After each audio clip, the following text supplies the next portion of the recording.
নমস্কার, আমি মুক্তি। আপনারা দেখছেন বাবু ব্লগ। আজকে আমি রান্না করব জ্যান্ত বাটা মাছের ঝোল, সেটাও করব হচ্ছে বেগুন দিয়ে আলু দিয়ে।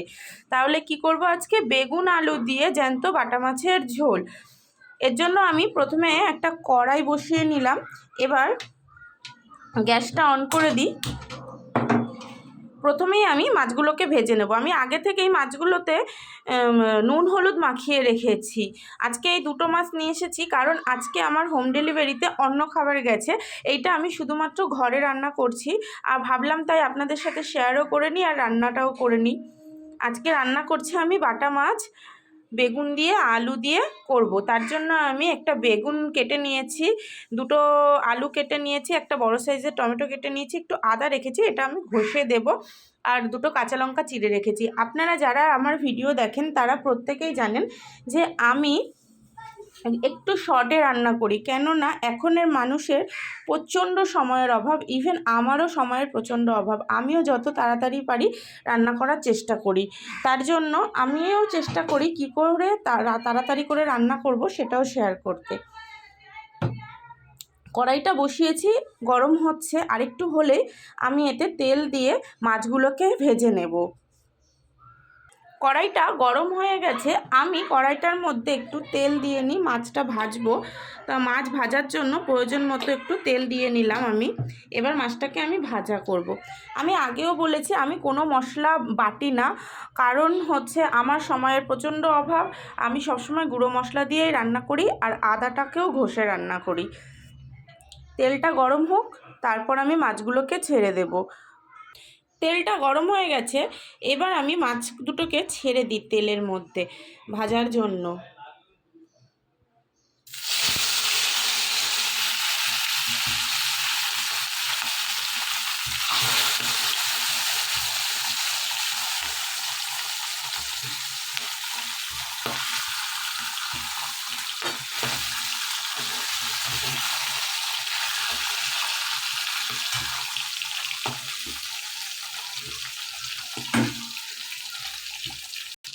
মাছগুলোকে আমি কড়া করে একটু ভেজে নিয়েছি।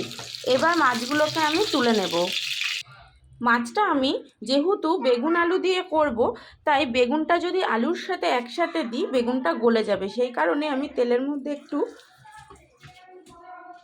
নুন দেব আর একটু হলুদ দিয়ে দেব। দিয়ে এই বেগুনগুলোকে তেলের মধ্যে একটু ভেজে নেব। ভেজে আগে থেকে এটা তুলে নেব, তারপরে আমি আলুটা দেবো। নয়তো কী হবে, এই বেগুনটা আলুর সাথে একসাথে ভাজা করলে বেগুনটা সম্পূর্ণই একদম গলে যাবে, কিছু খুঁজে পাওয়া যাবে না ঝোলের মধ্যে যখন আমি মশলাটা কষাবো। তাই আমি বেগুনটা আগে থেকে একটু ভেজে নিচ্ছি। বেগুনগুলো আমি হালকা একটু ভেজে নিয়েছি, এবার আমি বেগুনগুলোকে তুলে নেব।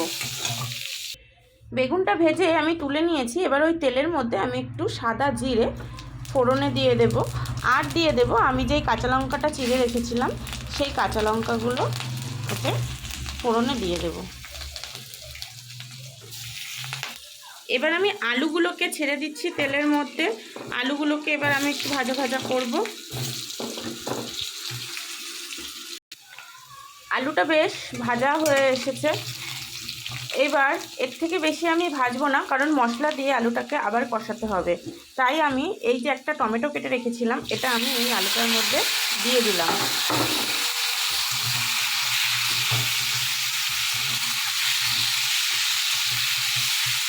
টমেটোটা দিয়ে একটু নাড়াচাড়া করে গ্যাসের আঁচটা আমি লো করে দিই। এবার আমি এর মধ্যে কিছু গুঁড়ো মশলা অ্যাড করে দেব। এতে আমি সবার প্রথমেই দিয়ে দিচ্ছি হলুদ, পরিমাণ মতন হলুদ দিচ্ছি, হালকা কালারের জন্য একটুখানি লঙ্কার গুঁড়ো, আর দেব জিরের গুঁড়ো আর ধনের গুঁড়ো।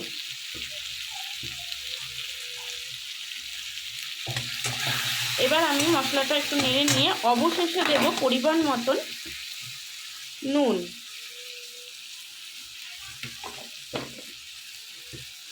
যেহেতু মশলাগুলো গুঁড়ো মশলা, তাই আমি এই মশলাগুলোতে একটু জল দিয়ে দেব।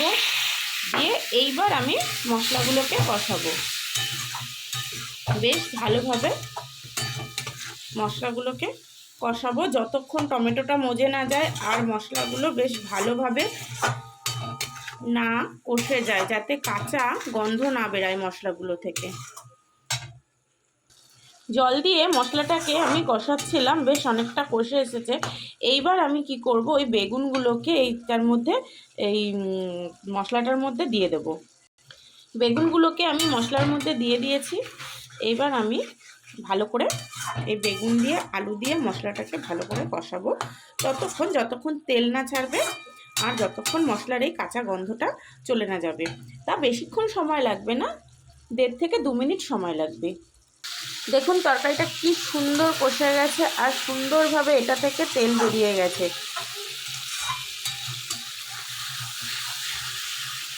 এবার আমি এর মধ্যে পরিমাণ মতন জল দিয়ে দেব। তরকারিটায় আমি পরিমাণ মতন জল দিয়ে দিয়েছি। এইবার এটা ফুটে গেলে আমি এই মাছগুলোকে এতে দিয়ে দেব। তা অপেক্ষা করি ঝোলটা যতক্ষণ ফোটে। দেখুন ঝোলটা ফুটছে, এবার আমি এই মাছগুলোকে এই ঝোলের মধ্যে দিয়ে দেব। মাছটা আমি ঝোলে দিয়ে দিয়েছি। এবার আমি গ্যাসের আঁচটা একটু লো করে 2 মিনিটের জন্য এটাকে ঢাকা দিয়ে দেব। এই কারণেই ঢাকা দিয়ে ঝোলটাকে ফোটাবো, যাতে আলুগুলো সহজেই সেদ্ধ হয়ে যায় আর তরকারি থেকে তেলটা ছেড়ে যায়। 2 মিনিট হয়ে গেছে। এবার চলুন ঢাকনাটা খুলে দেখা যাক ভেতরে পরিস্থিতিটা কি আছে আর কি হয়েছে। বাহ, দেখুন সুন্দর একটু তেল ছেড়ে দিয়েছে আর বেশ ভালোভাবে বেগুন ফেগুন তারপর এই যে আলুগুলোও ভালোভাবে সেদ্ধ হয়ে গেছে। খুব সুন্দরভাবে এটা তৈরি হয়ে গেছে। তাহলে কত কম সময়ে এইটা রেসিপিটা তৈরি হয়ে গেল। প্লিজ আমার এই রান্নাটা যদি ভালো লেগে থাকে তাহলে একটা কমেন্ট করে দেবেন, একটা লাইক করে দেবেন আর পারলে আমার পাশে থাকবেন।